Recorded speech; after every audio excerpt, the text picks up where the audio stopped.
Okay. Are you ready? Yeah, I've started it. So if you rub your balloon on your head, or you just grab a blanket or a washcloth, you Yeah. rub the balloon and watch. They won't touch each other, huh?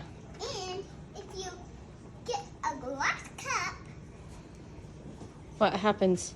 it goes to Now the move cup. the glass. Look at her hair. Okay, so what's happening right there with the glass? Taylor. Smart ass.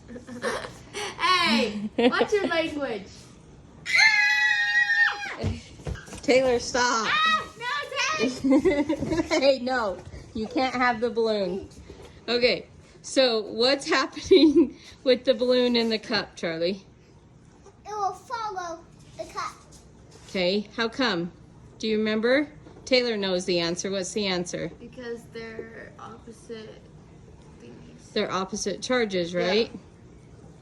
And then how come the two balloons would they're try the and same. they're the same? So opposites attract, right? And the same repel. Okay? And by the way, it's Taylor's birthday tomorrow, and she's turning 15. Charlie, it doesn't matter. Yes, it does. Okay, And it will follow your hand, too. it will. What does that tell us? That your hand and the balloon are what? Are they opposite or same? Opposite. Opposite charges. Lovely hair.